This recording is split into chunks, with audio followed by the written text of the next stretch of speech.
Bom, vamos lá, né, pessoal? A gente estava estudando, certo? A parte do movimento de uma partícula em duas ou três dimensões, né? Hoje, a gente vai aplicar um pouquinho do que a gente estudou, certo? A, a força central, certo? O termo correto é força central, mas o que eu acho interessante do estudo da força central é que a gente vai entender um pouco do movimento dos planetas, por exemplo, tá? Vamos entender um pouco do como Newton mostrou que a equação dele estava correta, certo? Basicamente, não sei se vocês sabem, mas o Newton mostrou que a equação dele estava correta porque ele conseguiu demonstrar as leis de Kepler, né? As leis do movimento de Kepler, certo? Deixa eu agora dar uma... E hoje a gente vai ver tudinho, tá? Vamos... eu vou relembrar para vocês, né, as leis de Kepler e nós vamos ver como na prática as equações, né, de Newton conduz a isso, tá? Tentei centralizar aqui mais ou menos a luz, certo? Então, assim, basicamente foi o que a gente viu até agora. Nós vimos a segunda lei de Newton, tá? Para uma partícula em movimento em duas ou três dimensões, certo? Que é aquela mesma que vocês viram lá no ensino médio, né? Que é força igual a massa vezes aceleração, certo? Sendo que nem sempre a força é constante, né? A diferença lá do ensino médio é que a força sempre é constante, tá? Aqui não, a força ela pode depender do tempo, da posição e da velocidade, né? Que é o caso do movimento dos planetas, né?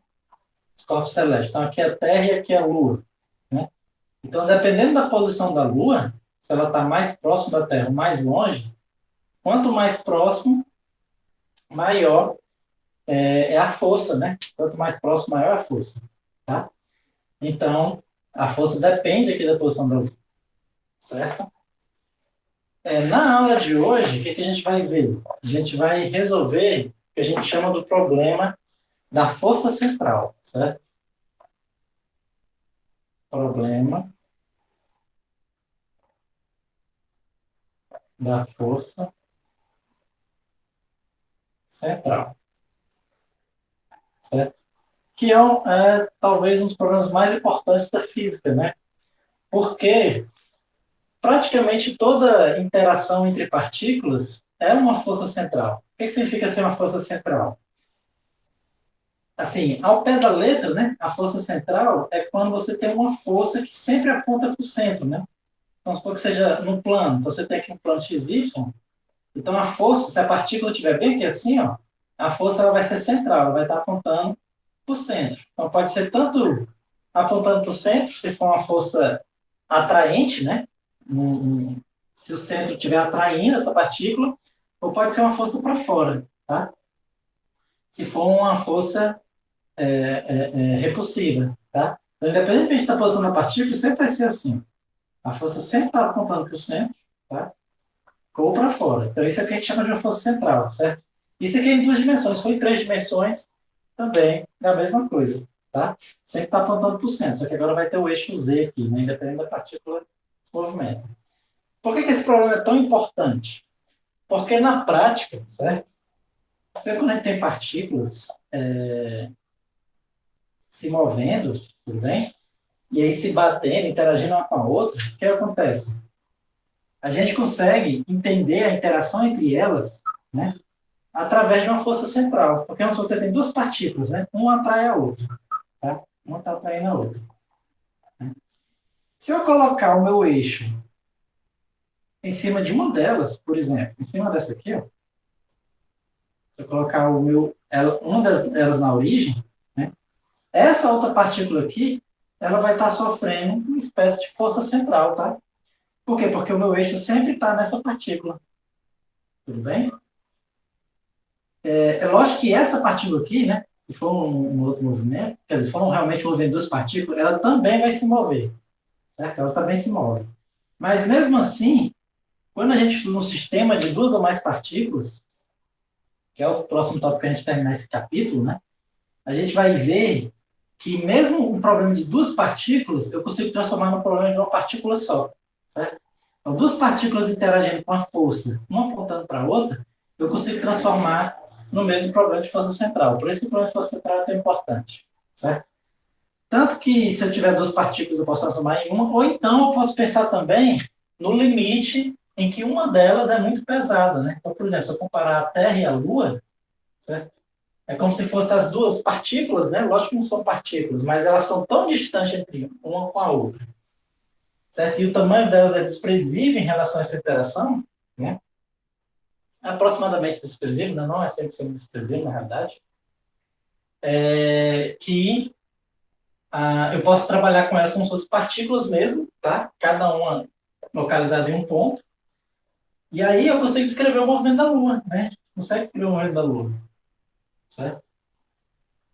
Por quê? Porque a Terra praticamente não se mexe por causa da força da Lua. Então, é como se a Terra estivesse na origem, certo? A Terra estivesse na origem, certo?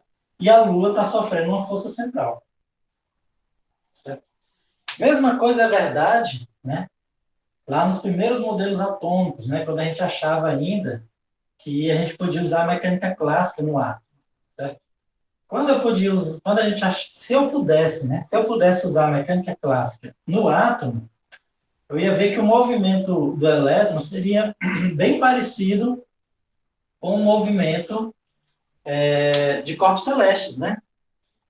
Inclusive, o nome do modelo é até esse, né? É modelo solar, né? Que é esse que os elétrons estão orbitando o próton, né? O núcleo, como se fossem os planetas orbitando o Sol, certo? Tudo bem? Então, também é um problema de força central, tá? Mas só deixar claro, né? Que hoje a gente sabe que a gente não pode usar a mecânica newtoniana na escala atômica, tá? Tem que usar a quântica, certo?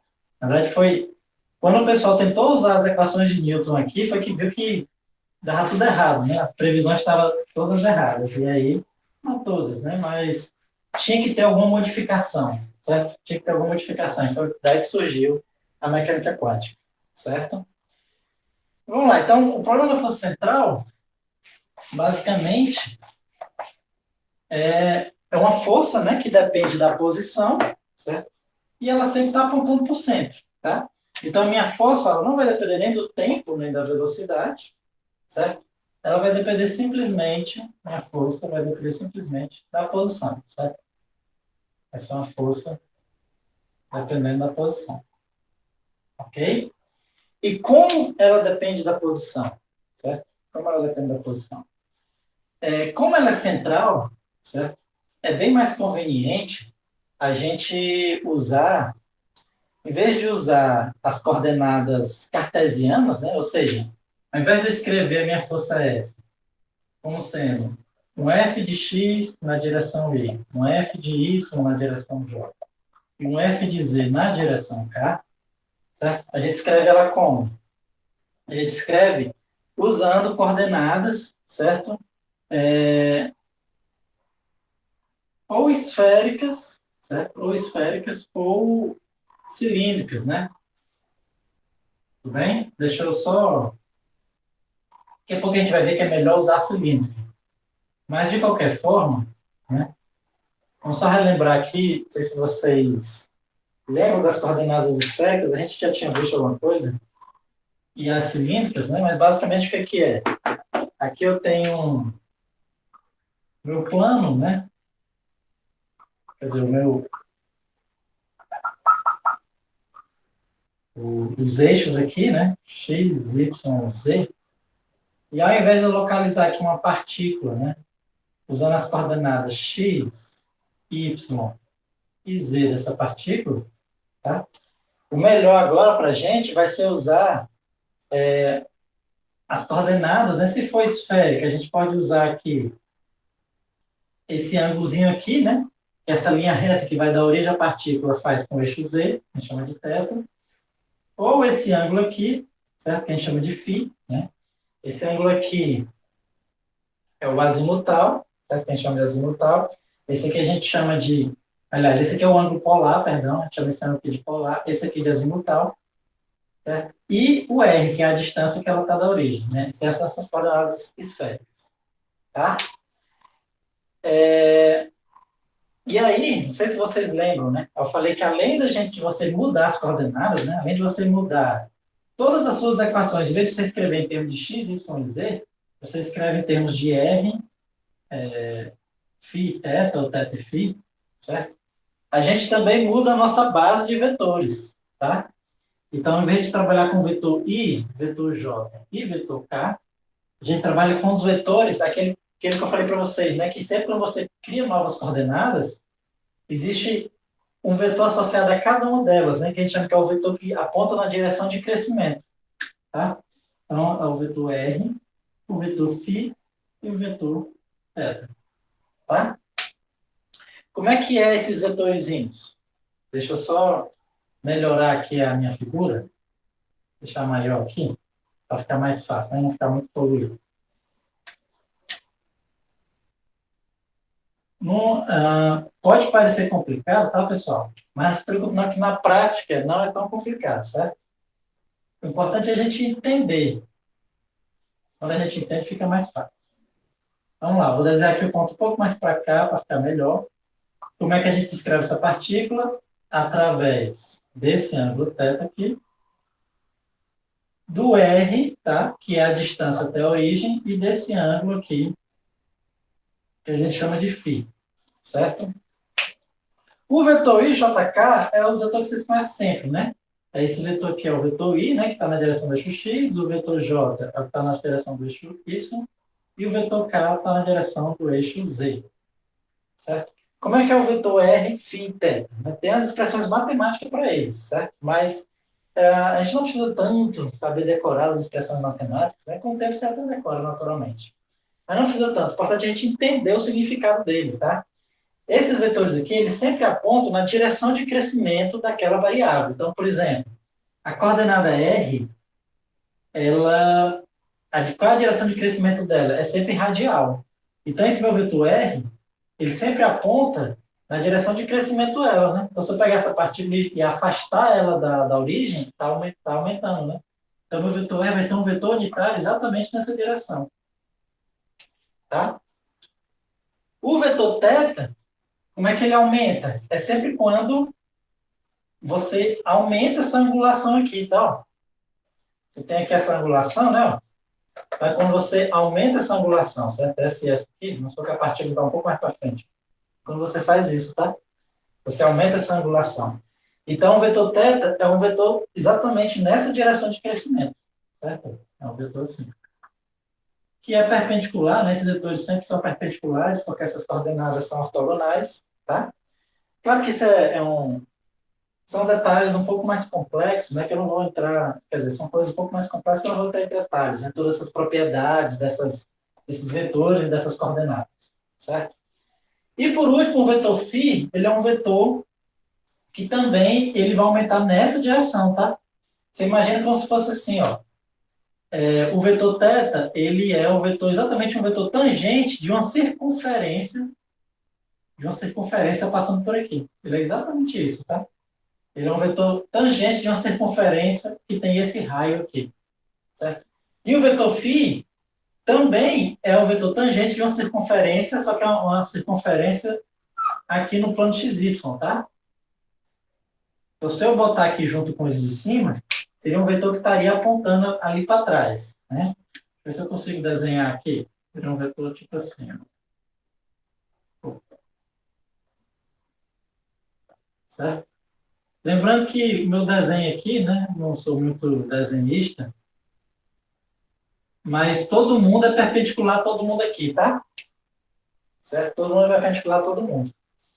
Como eu falei, existem as expressões matemáticas aqui, são bem complicadas, mas a gente eu não vou nem precisar delas aqui para poder escrever as propriedades da força central, tá?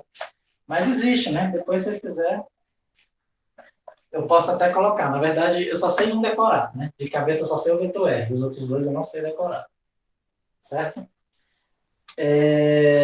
Mas vamos lá, então, em vez de eu escrever meu vetor força em termos de I, J e K, eu vou escrever a minha nova base. Ou seja, vai ser vai ter, é, vai ter a componente R, radial, vai ter a componente, aqui é R, tá? Vai ter a componente do ângulo polar, vamos chamar de componente polar, e vai ter a componente azimutal, tá? E tem a componente azimutal. Quer dizer, né? Isso no caso mais geral possível, mas lembra que eu estou lidando com o que eu chamo de uma força central, certo? Então, essa força central, ela sempre está apontando para o centro. Ou seja, se a minha força sempre está apontando para o centro, ela sempre vai estar na direção do vetor R. Significa dizer que ela não vai ter nem componente no ângulo polar, nem componente no ângulo azimutal, certo? Ou seja, a definição mais apropriada para uma força central é exatamente essa. É simplesmente uma função. A força, né? Ela simplesmente tem só existe a componente radial, né? As outras duas componentes são zero. Opa, que é o chapéu. Certo? Tudo bem? Então, essa é a principal definição de uma força central. Certo? Além disso, pessoal, nós vamos supor o seguinte também dessa força. Além dela sempre ser apontada na direção que aponta para a origem, ela também só vai depender da distância, tá? Quando eu coloco assim a função de um R vetor, certo? Isso aqui vocês têm que entender, né? Isso aqui é uma função de três variáveis. Quais são as três variáveis? Da posição, do R, do θ e do φ, certo? Entende-se assim, certo? Ou, né, se eu tivesse em termos de x, y, z, seria o x, y, z, certo? Só que a gente vai supor o seguinte também, que é o caso que acontece com a física, né? Que essa força ela só depende da distância até a origem, tá?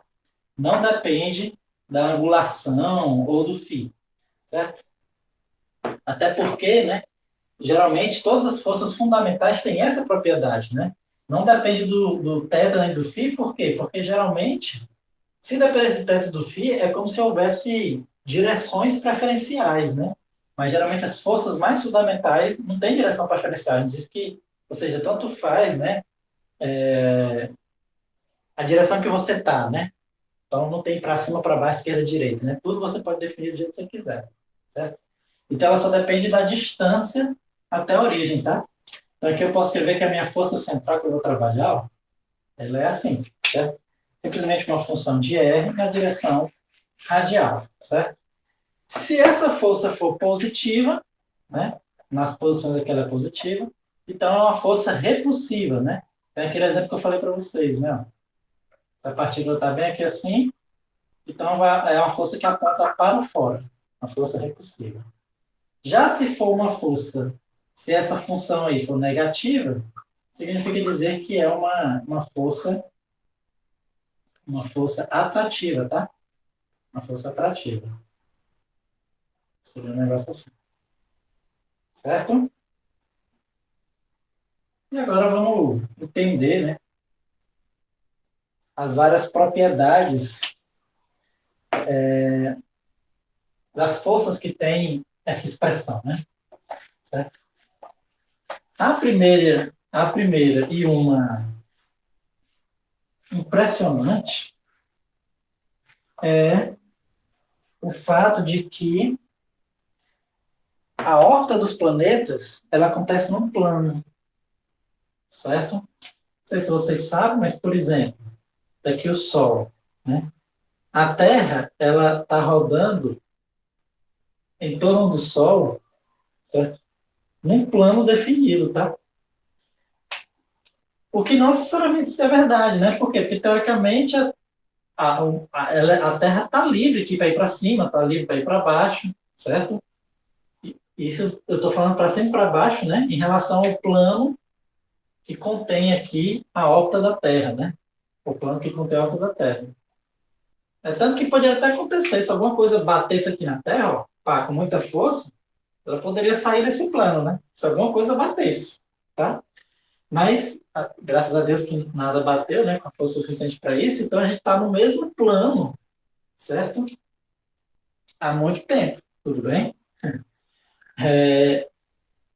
Ou seja, movendo a Terra é no plano, né? E isso é uma coisa Interessante, né?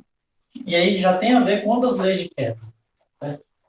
E dá para a gente mostrar que o movimento da Terra não plano, né? Só usando as leis de Newton, né? Como eu falei, foi assim que Newton mostrou que as leis dele é verdade, né? Que todas as equações que ele criou, né? Não só a segunda lei, como a força gravitacional é verdade, certo? Então, as equações dele, um dos resultados, né, era isso. É que, de fato, você consegue demonstrar que o movimento é no plano, né? E a gente pode mostrar isso agora, tá? Então, como é que a gente mostra isso? Primeiro, a gente vê o seguinte, ó. Lembra que em uma aula eu falei do momento angular, certo? Falei que uma das formas de você descrever o movimento do corpo, você poderia usar a lei de Newton, tá? Vou botar assim. D2 é dt2 igual a força, tá? Só que você também consegue descrever usando momento angular e torque, né? Vamos só relembrar. O torque, vamos chamar de N, é simplesmente a força vetor o R, certo? Mas é R vetor F, né? A ordem importa, né? R vetor F. Aí o vetor posição, faz o ponto vetorial com o vetor força. E o L é o R vetor P, né? Vamos só relembrar aqui, né? A segunda lei de Newton eu posso escrever simplesmente como sendo a derivada do momento linear, certo? E aí, partindo dessas duas equações e essas duas aqui, eu mostrei aí, né, na aula, que eu posso escrever a segunda lei de Newton como assim, ó. A derivada do momento angular, com relação ao tempo, é igual ao torque, certo? Beleza. Por que eu cheguei aqui? Porque vamos calcular o torque dessa força central, certo? O torque da força central, ele vai ser R vetor, tudo bem? R vetor F de R, esse F, né? Sabe quem é o F? É o F de R na direção R, certo? F de R na direção R. Que tem um vetor, né? Que eu me esqueci. Só lembrar uma coisa, o próprio vetor posição, tá? O vetor R, o próprio vetor R eu posso escrever da seguinte forma. Ele vai ser simplesmente a distância até a origem na direção radial, tá? O próprio vetor R eu posso escrever assim, né? Ou seja, vamos só relembrar aqui, né? Que é o vetor R? É o vetor que sai da origem até a posição do corpo, certo? Esse aqui é o vetor R. O vetor R chapéu, ele está paralelo a esse cara, só que ele é unitário.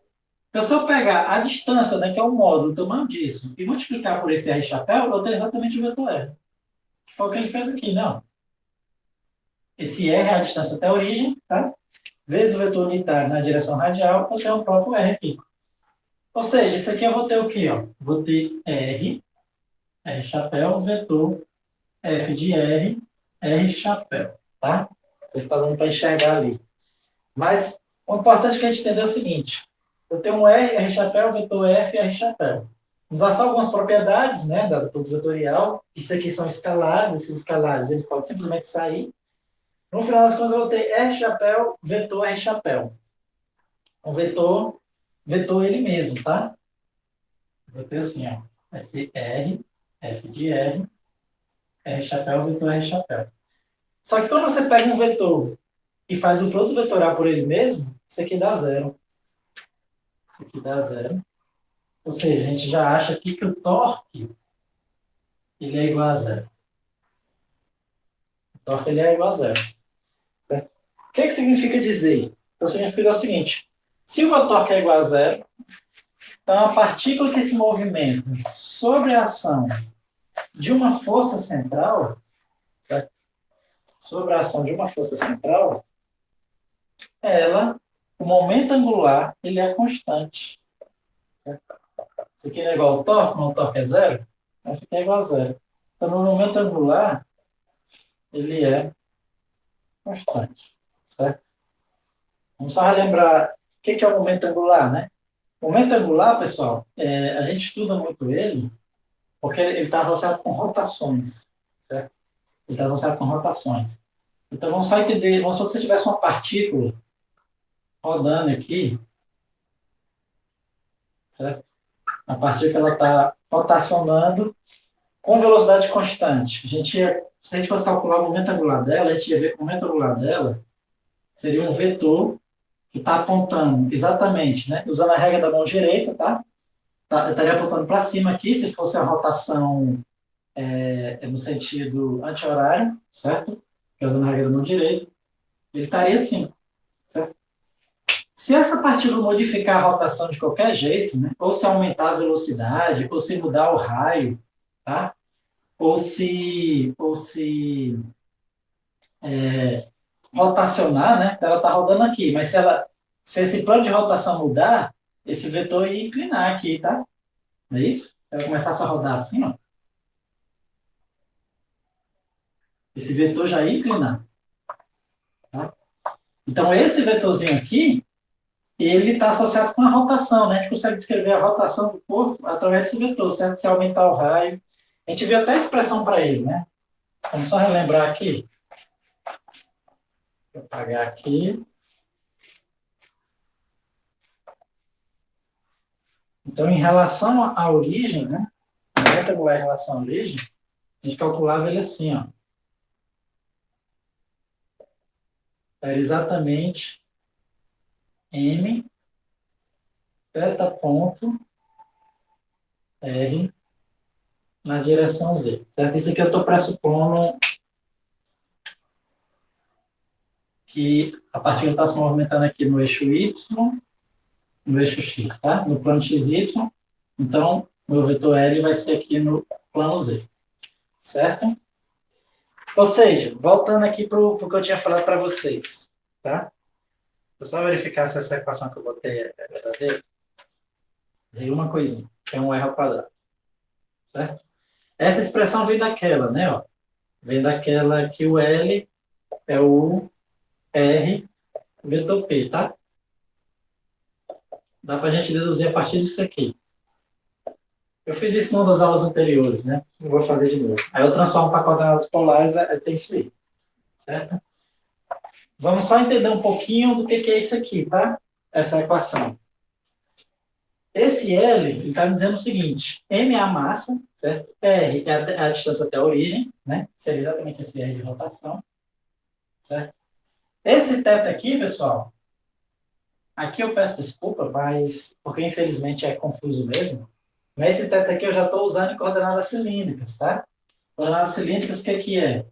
Aí você já vai usar, né? Você tem uma partícula aqui, o θ já é esse cara aqui, né? Não é mais com relação ao eixo Z, certo? Não é mais em relação ao eixo Z, é em relação ao eixo X, tudo bem? E o θ ponto, né? Não sei se vocês vão lembrar das aulas anteriores, sempre que eu boto uma variável com ponto, significa derivada com relação ao tempo, tá?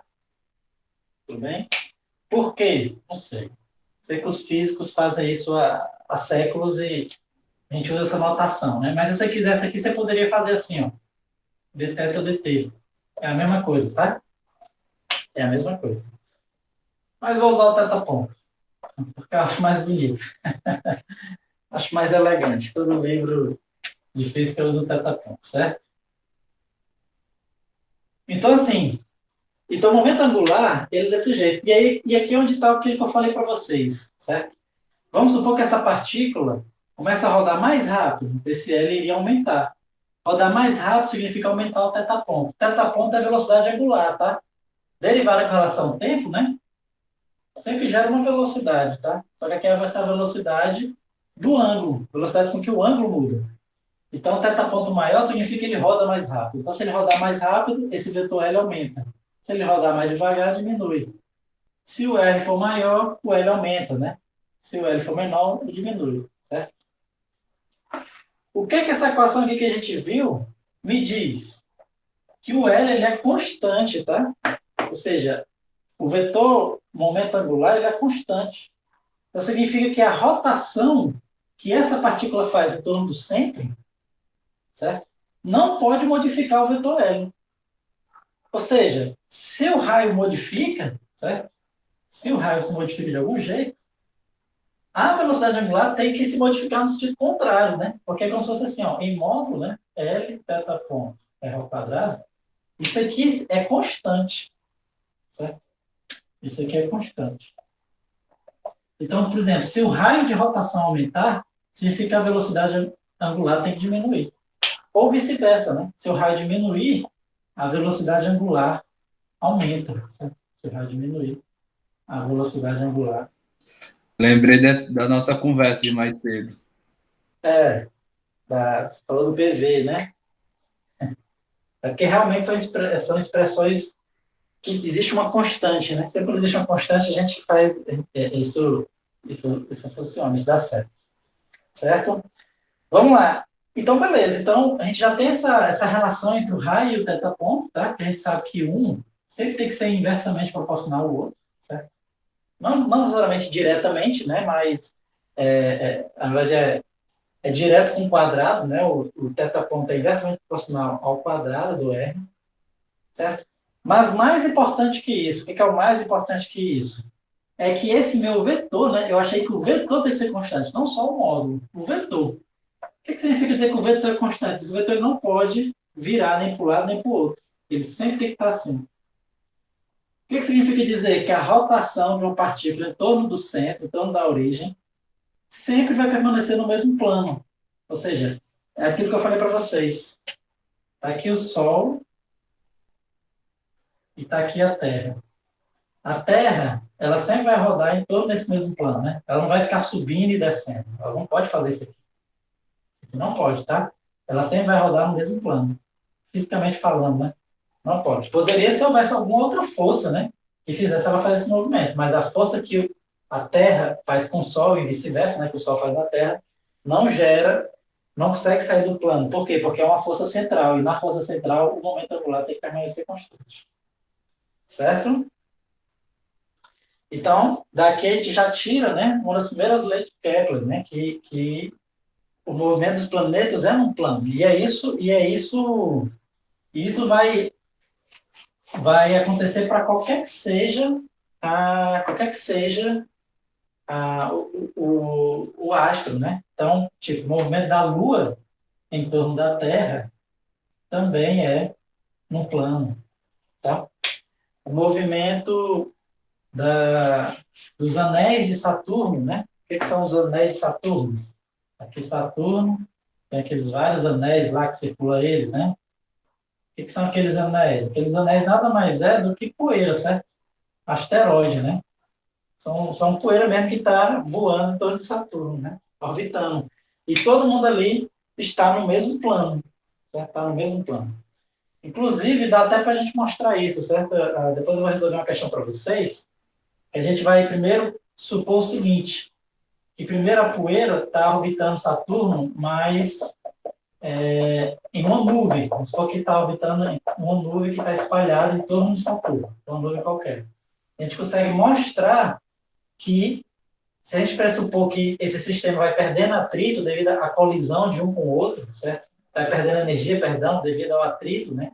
A colisão um com o outro, a gente consegue mostrar que essa poeira ela vai tender a se acumular em um disco e ficar orbitando só no disco, ou seja, gera os anéis de Saturno.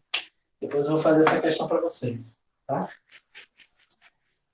Beleza. E aí, então, primeiro resultado importante nosso é que o momento angular é constante, né?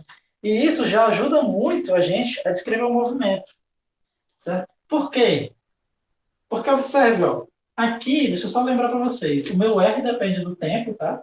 O meu R depende do tempo. E o meu θ também depende do tempo. Quando eu digo descrever o movimento, eu quero achar essa função R e a função θ. Certo? Quero achar a função R e a função θ. E aí, se eu achar uma delas, a outra eu consigo achar disso aqui. Por quê? Porque se eu tiver uma delas, eu sei que o L é constante. Como ela é constante, eu consigo determinar as condições iniciais. Ou seja, se eu souber a posição e a velocidade inicial, eu consigo calcular o L naquele instante inicial, certo? Só que o L do instante inicial é o L para qualquer tempo. Por quê? Porque ele é constante, certo? Então, o L determina as condições iniciais, e aí, sabendo o L e uma dessas duas, eu consigo determinar a outra. Certo? Tudo bem? Então, vamos lá. Então, esse aqui é o primeiro resultado importante da gente, certo? Mas, como eu falei, a gente quer achar o R de T e o θ de T. Como é que a gente faz isso? Usando a segunda lei de Newton, né? É o que a gente vai usar. Força é igual a massa vezes aceleração, tá? Ou a derivada segundo R, certo? Só que, e aqui a gente não vai usar coordenadas retangulares novamente, né, como eu falei. Primeiro eu usei o argumento que a gente usa coordenadas esféricas, por quê? Porque a força fica fácil de escrever nas coordenadas esféricas, tá? Mas eu vou ainda além e dizer o seguinte, que é melhor a gente escrever em coordenadas cilíndricas, certo? Eu falei a esférica inicialmente para vocês entenderem que a força fica escrita de uma forma bem simples em coordenadas esféricas. Mas, para resolver esse problema mesmo, a melhor coordenada é as coordenadas cilíndricas. Por quê? Porque já que eu sei que o meu movimento acontece num plano, né? Então eu posso dizer o seguinte, eu posso definir esse plano em que acontece o movimento, tá? Eu posso definir esse plano que acontece o movimento como o plano XY. E aí, minhas equações, em vez de ser umas equações em 3 dimensões, fica simplesmente a equação de 2 dimensões. E aí, ao invés de eu usar as coordenadas esféricas, eu uso as coordenadas cilíndricas, só que as coordenadas cilíndricas, nesse caso aqui, viraria simplesmente aquelas coordenadas polares, né? Só lembrar o que são as coordenadas cilíndricas, né? Então, se eu tenho um ponto aqui, ó, a gente determina a posição dele, vamos supor que seja bem esse aqui, através, em vez de ser x e y, a gente usa r, a distância até o eixo z, e θ, né, que é o ângulo polar, quer dizer, que é o polar mesmo, né, que é o ângulo que essa distância faz com o eixo x, e a coordenada z, né, a própria coordenada z é uma das coordenadas, certo? Tudo bem? E aí, o que vai acontecer? Então, nesse caso aqui, o que acontece aqui, a minha força, certo? Já em coordenadas cilíndricas, ela tem uma expressão um pouco mais complexa, tá? Ela não seria só f de r na direção radial, né? Nessa direção aqui. Ela seria isso aqui, mas teria um termo em z também, tá? Em k, né? Só que é um termo que depende da própria coordenada z, certo? E aí eu não vou nem achar, tá? Eu nem sei decorar. Dá para a gente achar, certo? Mas eu não vou achar exatamente porque, aquilo que eu falei, né? Como a gente pressupõe que a minha partícula vai se movimentar num plano, tá? A partícula vai se movimentar num plano. E esse plano é exatamente o plano XY, a gente adota como sendo esse plano XY, a componente Z deixa de existir. E aí fica simplesmente um problema também, só aqui da componente radial. Certo? E aí a gente vai resolver a lei de Newton em coordenadas esféricas. Certo? Eu deduzi umas aulas lá atrás, tá? Certo? E aí é até bom vocês reverem essa aula, né? Não vou deduzir de novo, porque senão vai tomar outra aula inteira para a gente deduzir, certo? Vou só pegar aqui o resultado, que em coordenadas esféricas, certo? A minha aceleração, não sei se vocês lembram, eu escrevi para vocês, né? A aceleração era assim, ó, em coordenadas esféricas. Coordenada radial era assim, ó, r dois pontos menos r θ ponto ao quadrado, r θ ponto ao quadrado. Isso aqui era a coordenada radial, certo?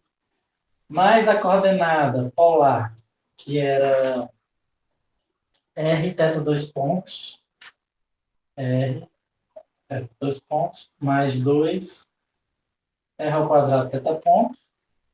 Só confirmar se é isso mesmo. R ponto θ ponto, perdão. R ponto θ ponto na direção radial. Mais o quê? Sim, na direção Z, como é que era na direção Z? Era simplesmente o Z, dois pontos, na direção K, tá? Isso aqui é a aceleração em coordenadas cilíndricas, certo? Então, eu vou dizer que a massa vezes isso aqui é igual à força, que é isso aqui, tá? Então, massa vezes isso é igual a isso, certo? Então, eu vou igualar componente a componente. Então, na componente radial vai ser o quê? M R dois pontos menos M R θ ponto ao quadrado é igual à força radial, certo? F de R. Fiz a coordenada radial desse vezes M igual a coordenada radial desse. A coordenada aqui angular desse vezes M, né? Então, MR θ dois pontos menos 2M R ponto, θ ponto, é igual à coordenada radial desse, que é o quê? Radial não, a coordenada angular, né? Que é zero. É igual a zero. E a coordenada aqui, ó, em Z, fica M, Z dois pontos, é igual a coordenada Z daqui, que é zero também, né? Aquilo que eu falei para vocês. A gente sempre pressupõe que a partícula está no plano. Tá? E aí eu tenho que resolver essas equações, tá? Aqui, o Z dois pontos é igual a zero. Na verdade, como a gente já está pressupondo que a partícula sempre está no plano, a solução dessa equação vai ser Z igual a zero, né? Ou seja, a partícula sempre está no plano, a coordenada Z sempre é igual a zero, ela sempre está no plano XY, tá? Então, essa equação aqui a gente não precisa se preocupar com ela, certo? A gente precisa escrever. Essa equação daqui, a gente consegue escrever exatamente da seguinte forma, né? Deixa eu ver aqui. Deixa eu só ver se é menos, não é mais, tá? É mais. Se fosse menos, daria errado. Aqui eu consigo escrever da seguinte forma. Posso escrever exatamente como sendo a derivada com relação ao tempo de M R ao quadrado θ ponto. Certo? Para eu ver isso aqui, ó, basta multiplicar por R, certo? Eu multiplico por R aqui e por R aqui, né? E aqui também, certo? Aqui dá zero, aqui aparece um R ao quadrado e aqui aparece um R. Vezes R igual a zero. Aí aqui dá exatamente isso, ó. Porque aqui, se eu aplicar a regra do produto, né? M é uma constante, então só faz repetir. Aí a derivada do primeiro, que é 2R. Aí desce o 2, fica duas vezes o R, vezes o R ponto. E vezes o θ ponto. É esse termo aqui. E o segundo vai ser aí mais o primeiro vezes a derivada do segundo. Derivada de θ ponto dá o θ dois pontos. Tá? Ou seja, essa equação aqui, novamente, a gente obtém o quê? Se a derivada de tudo isso é igual a zero, é porque isso aqui é constante. Tá? Que é a que a gente já tinha achado, né? E essa constante a gente chama de L, é o momento angular. Certo? Tudo bem? Então, a primeira equação a gente acha isso. Na nossa segunda equação, essa equação radial, o que a gente obtém? Ó? Ou seja, para a gente poder resolver aqui meu problema, o que nós temos? Nós temos que M, R dois pontos, tá? Que é a derivada segunda, lembrando, menos M, R, θ ponto, ao quadrado, é igual a F de R. Certo? Aqui eu ainda posso escrever da seguinte forma, né? Posso escrever da seguinte forma. Esse termozinho aqui, certo? Eu vou escrever em termos de L, né? Então, já, eu sei que meu L, ele é o quê? M, R ao quadrado, θ ponto. Né? Então, pode ser R vezes aí MR, θ ponto, né? Ó, eu fiz aparecer esse cara aqui de cima, tá? E passo dividindo. Então, MR θ ponto vai ser L sobre R. Então, esse termo aqui, em vez de escrever MR θ ponto, aliás, tem um θ ponto ao quadrado, né? É θ ponto ao quadrado, então não é só isso não. Deixa eu corrigir aqui. Certo? Deixa eu corrigir aqui. Só para ver aqui. Tem que aparecer o L ao quadrado. Então, eu vou levar ao quadrado todo mundo aqui, ó.